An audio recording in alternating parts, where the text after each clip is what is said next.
The sun of Viridian Prime hung low over the sprawling capital, casting long shadows across its marble streets. Citizens moved with the usual hurried precision, but there was a tension in the air that day. Word had spread quickly through the empire. Princess Alarielle, the youngest daughter of King Vorin, had acted in a way that could endanger the trade and security of multiple planets. Some whispered that she had ignored the ancient territorial agreements, sending supplies to a region still in dispute. Others admired her boldness, saying she was trying to bring fairness to those often overlooked by the Empire's strict laws. In the midst of this quiet storm, a human arrived. His name was Marcus Hale, and he was unlike any human the alien empire had encountered before. Humans were rare here, and most were seen as delicate, strange, or unfit for the complex politics of the empire. Marcus, however, carried himself with a calm confidence that drew attention. His dark eyes scanned the city with an observant intelligence, noting the architecture, the flow of citizens, and the subtle signs of unrest. He had come not as a conqueror or diplomat seeking favor, but as an observer with a mission. Marcus had learned of the princess's actions and had studied the empire's laws extensively. He had read of the ancient codex, a document older than the empire itself, which stated that no citizen, no matter their status, could act against the welfare of the empire without accountability. Even the king could not prevent a trial if the law was invoked correctly. The gathering took place in the Grand Plaza, a massive open space in front of the royal palace. Citizens of all races, tall, slender beings with luminous skin and shorter, sturdier forms with patterned scales, had come to see what would unfold. Hovering above were sky couriers and palace drones, capturing the scene for those unable to attend in person. Princess Alarielle arrived last, descending from her royal carriage in a flowing gown that shimmered like liquid silver. Her golden hair framed a face both youthful and sharp, eyes sparkling with mischief and confidence. She noticed Marcus immediately, standing calmly among the crowd as though he belonged there. A smile flickered across her lips, half in amusement, half in disbelief. "Who dares stand so boldly before me?" she said, her voice clear and commanding. A ripple of whispers spread through the crowd. No one had ever dared speak to the princess in such a manner, not even the king's most trusted advisors. Marcus stepped forward, unflinching. "I do," he said. His voice was calm, firm, and carried across the plaza. "I stand for the law of your empire, Princess Alarielle. Your actions have consequences that even royalty cannot ignore." The crowd gasped. The princess's eyes widened slightly, not in fear but in intrigue. "You are human," she said, almost laughing. "And yet you speak as if you are a judge." "I speak as one who understands fairness," Marcus replied. "Your decisions have disrupted trade routes, endangered lives, and ignored agreements made centuries ago. Even the king cannot dismiss this. The law requires accountability." A murmur of agreement and shock spread through the plaza. Some citizens whispered that perhaps the princess had acted too boldly. Others bristled, claiming Marcus had overstepped, but no one could deny the courage it took to speak so directly. Princess Alarielle studied him, her curiosity growing. "And what would you have me do, human?" she asked. "Do you intend to bring me to trial?" Marcus nodded. "Yes. I invoke the ancient law that requires all citizens to answer for actions that threaten the welfare of the empire. The trial cannot be refused and the king cannot intervene." For a moment silence fell, then the plaza erupted in chatter. Citizens who had never considered a human capable of such bravery now stared with awe. The princess, though visibly startled, could not hide her fascination. She had ruled with charisma and intellect, but no one, alien or human, had dared challenge her before. Word reached King Vorin quickly. He was a man of wisdom, his long silver beard and deep solemn eyes marking him as both compassionate and firm. He watched from his chambers as the events unfolded, his heart torn. He admired Marcus's courage and intellect, but worried about the implications for his daughter and the stability of the empire. Advisors crowded the palace halls, some urging the king to annul the challenge, others warning him that the law was clear. No royal could escape trial if the conditions were met. Back in the plaza, Marcus raised his hand for silence. "I am not here to humiliate the princess," he said. "I seek justice and fairness as the law commands. The empire thrives when rules are respected, and no one is above them, not even royalty." Princess Ilariel's lips curved into a thoughtful smile. "You are bold," she said softly, more to herself than to him. "Most would cower or perhaps run." "I do not cower before truth," Marcus replied. "And I do not run from responsibility."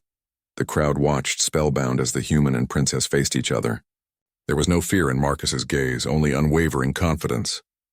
There was no arrogance in Ilariel's, only curiosity and a spark of challenge. Finally, the princess spoke. "Very well, human. If you insist on this path, then let it be. Bring me to trial and let the Empire decide who is right." Marcus nodded, his calm expression never faltering. "The trial will proceed according to the law. It will be fair, and it will be seen by all who care for the welfare of this empire." The announcement sent shockwaves through the crowd. Citizens whispered excitedly, realizing they were witnessing history. A human, rare and often dismissed, had not only challenged a princess but had succeeded in invoking a trial that even the king could not stop. That night, preparations began for the trial. The palace buzzed with activity, advisors huddling over ancient scrolls and legal documents. Princess Ilariel retreated to her chambers, her mind racing. She had never encountered a human with such clarity of purpose and courage. She could not decide whether she felt anger, admiration, or a mixture of both. Marcus, meanwhile, observed quietly. He knew that the trial would test not only the princess but the empire itself. It would challenge traditions, question the limits of power, and perhaps change the way humans were seen forever, but he did not fear the process. He believed in the law, in fairness, and in the strength of truth. The day of the trial arrived, and the grand hall was filled with spectators from across the empire.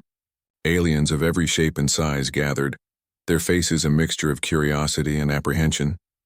The princess entered with grace, aware of the unprecedented nature of the proceedings. Marcus followed, his calm presence a stark contrast to the murmuring crowd. As the trial began, the air was thick with tension. The judges, wise elders chosen from the empire's most respected citizens, took their seats. The human and the princess faced each other across the central platform, each a symbol of courage, defiance, and intellect in their own way. Marcus began to speak, presenting his case with careful precision. He cited the law, described the consequences of the princess's actions, and appealed to the values that had guided the empire for centuries. Princess Ilariel listened intently, initially defensive but gradually intrigued by the clarity and fairness of his words. For the first time, the citizens saw a human not as weak or strange, but as capable, intelligent, and morally strong. The whispers turned into murmurs of admiration. Even some of the princess's staunch supporters could not deny the logic of Marcus's arguments. By the end of the day, the judges recessed to deliberate, and the crowd dispersed slowly, buzzing with speculation. Princess Ilariel remained seated, thinking deeply. Marcus, standing nearby, offered no expression of triumph, only the calm satisfaction of a mission pursued with integrity. As night fell over Viridian Prime, the Empire awaited the outcome. One thing was certain: a human had forever changed the perception of courage, law, and justice in the alien empire. And Princess Ilariel, who had once acted with unchallenged authority, now faced a trial that would test not only her wisdom but her character. The stars above seemed to shine a little brighter that night, as if acknowledging the extraordinary events unfolding below, and in the quiet moments before dawn, Marcus allowed himself a small smile. He had taken the first step in a journey that would challenge traditions, inspire respect, and perhaps change the future of the empire forever. The trial had begun. And no one, not the king, not the advisors, not even the princess herself, could predict how it would end. The morning sun of Viridian Prime cast a pale light over the grand hall of the royal palace. Citizens had arrived from every corner of the empire, filling the gallery to watch what many believed would be a trial unlike any other. The air was thick with anticipation, whispers of speculation weaving through the crowd. No one had ever imagined a human standing in the center of the empire's most sacred chamber, challenging a princess and invoking the ancient law that even the king could not override. Princess Ilariel entered first, moving with quiet dignity, her silver gown shimmering with every step. Her eyes were sharp, alert, but there was a flicker of curiosity that betrayed her earlier defiance. She had spent the night considering the human's words, weighing the consequences of her actions, and perhaps for the first time, she acknowledged that courage could take many forms, some of them entirely alien. Marcus Hale followed, calm as always, his gaze steady as he scanned the room. The crowd's attention was fixed on him, yet he did not falter. He had studied the laws of this empire for months, prepared for every possible objection, and understood the complexities of the royal family and their political alliances. Still, he knew this trial was more than legal procedure. It was a test of character, for both him and the princess. The judges, an assembly of elder citizens chosen for their wisdom and impartiality, took their seats in a semicircle at the front of the hall. Each judge was a figure of authority, their expressions unreadable but their presence commanding respect. Among them were beings of all forms, some towering with crystalline skin, others lithe and quick, and a few whose features hinted at the earliest ancestors of the empire. Their gaze settled first on the princess, then on Marcus, and finally on the laws they had sworn to uphold. Marcus began the proceedings with a clear, calm voice. "Princess Alariel," he said, addressing her directly, "I am here not to punish you nor to demean your rank. I am here to uphold the law that binds every citizen of this empire. Your recent actions, sending supplies to disputed territories without authorization, have put many lives at risk. The ancient codex requires accountability, regardless of one's status." The princess straightened, meeting his gaze with a mixture of irritation and intrigue. "You speak with conviction, human. Yet you are aware, I presume, of the power my position grants me. Many would argue that your challenge is an insult to the crown itself." "I am aware," Marcus replied evenly, "and I accept any consequences of my actions here. My purpose is not personal. It is to ensure that justice is seen and understood, that no citizen, royal or otherwise, stands above the welfare of the empire." A murmur spread through the crowd. For the first time, the citizens saw a human as not merely an outsider, but as a figure of moral strength and intellectual courage. Whispers of admiration and disbelief mingled. Some claimed he was reckless, others called him brilliant. But all were captivated. Princess Alariel, for all her pride and intelligence, could not hide a trace of respect. "Very well," she said, her tone measured. "Present your case, human. Let the empire decide whether I have acted wrongly." Marcus began systematically, citing the laws, recounting events, and detailing the potential consequences of her actions. He spoke of lives disrupted, agreements violated, and the delicate balance of interplanetary trade. But he did not speak with accusation. He spoke with reason, fairness, and a subtle empathy for the difficult choices a princess must make. As he spoke, Alariel's defenses, built over years of privilege and authority, began to shift. She realized that this human did not fear her power, did not seek to shame her, and understood the weight of leadership in a way few advisors ever had. She found herself listening, not to be opposed, but to understand. The first challenge came from the princess's supporters. A counselor of high rank stood, his voice firm. "Your Majesty, the human does not understand the complexities of royal duty. He speaks of law, yes, but he cannot comprehend the full weight of sovereignty. This trial by its nature is an affront to the crown." Marcus met his gaze steadily. "Counselor, I respect your position, but the law is clear. No citizen, royal or otherwise, may act against the welfare of the empire. Sovereignty does not exempt accountability. To ignore this law is to weaken the very foundations upon which the empire stands." The judges leaned forward, their eyes narrowing slightly. One of them, a being with translucent wings and a voice like chimes, asked, "And you, princess, do you admit to the actions described?" Alariel paused, her golden eyes sweeping the chamber. She could have denied, deflected, or used her charm to manipulate opinion. Yet something in Marcus's calm certainty inspired her. "I do," she said finally.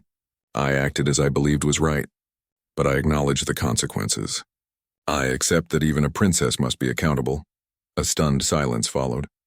The citizens, the judges, even some of her staunchest supporters could not believe what they had heard. The princess had admitted to wrongdoing, not to humility forced by threat, but with reasoned acceptance and courage. Marcus inclined his head slightly, a gesture of respect. "Acknowledging one's mistakes is the first step toward justice," he said. "It allows the empire to heal and ensures that laws are meaningful, not symbolic." The trial continued for hours. Evidence was presented, witnesses called, and arguments made. Marcus's human perspective, rational, fair, and deeply ethical, offered insights that even the elders found compelling. He highlighted not only the immediate consequences of Alariel's actions, but also the broader implications for trust. governance, and the Empire's reputation among distant worlds. Alariel listened, responded thoughtfully, and even countered some points with grace and intelligence. There was no hostility between the two. Instead, a strange partnership of intellect and respect began to form. Marcus did not seek to humiliate. Alariel did not seek to overpower. Together, they illuminated the path of fairness and accountability for all to see. As the sun began to set, the judges retired for deliberation. The chamber emptied slowly, citizens whispering excitedly, speculating about the outcome. Alariel remained seated for a while, reflecting on the day. She realized that Marcus had not only challenged her actions, but also challenged the way she viewed power, responsibility, and justice. She felt a strange respect and perhaps the first seeds of admiration for this human who had dared to bring fairness before privilege. Marcus stood nearby, observing quietly. He knew the verdict could swing either way, but he also knew that the trial itself had made a difference. The Empire had seen a human act with courage, fairness, and intellect, qualities that would forever change their perception of his species. When the judges returned, the grand hall fell silent once more. The lead elder, a being whose eyes glowed softly in the dim light, addressed the assembly. After careful deliberation, we have reached a verdict. The princess acted in violation of the law, but her acknowledgement of this, combined with her willingness to accept responsibility and work toward restitution, has been considered. The judgment is not punishment alone, but a mandate for service. The princess shall oversee the disputed territories personally, ensuring peace, fairness, and proper governance. She shall report her actions regularly to the council, and her conduct will serve as a model for all citizens. The chamber erupted, not in anger, but in awe and relief. Citizens cheered, some shouting Marcus's name, others praising the princess's courage and integrity. Even the king, seated in the back, allowed himself a small, respectful nod. He had not needed to intervene, for the law had been upheld, justice had been served, and the Empire had witnessed the strength of character in both human and princess. Alariel rose, her expression serene and thoughtful. She approached Marcus and inclined her head slightly. "You were right," she said softly. "Not in every detail, perhaps, but in principle. Courage and fairness are not bound by bloodline or planet. Today you have shown me that, human." Marcus nodded, a quiet smile on his lips. "And you have shown the Empire that even those in power can grow, learn, and act with wisdom." "It has been an honor, Princess." The king approached, placing a hand on his daughter's shoulder. "I see now," he said, his voice warm, "that sometimes even a human, rare and unfamiliar, can teach lessons that no one in our court could offer. You have both acted with integrity, and the Empire is stronger for it." As night fell over Viridian Prime, the stars above seemed to shine a little brighter. The Empire had seen history unfold. A human had brought a princess to trial, upheld justice, and earned respect in a way few could have imagined. Princess Alariel would carry the lessons of the day into her governance, and Marcus Hale had proven that courage, fairness, and intelligence were universal qualities, capable of bridging worlds, species, and traditions. The plaza below the palace echoed with the quiet celebrations of citizens who understood that a new era had begun. Humans, once seen as fragile outsiders, were now seen as figures of honor, reason, and moral strength. And Princess Alariel, once bold and unchallenged, now walked forward with humility, insight, and a renewed sense of duty. In the end, the Empire had learned a timeless truth. No one is above the law, courage is not limited by species, and respect is earned through wisdom and fairness. And in the quiet of the palace, Marcus allowed himself a small private satisfaction. He had acted with integrity, and the universe had taken a bechand.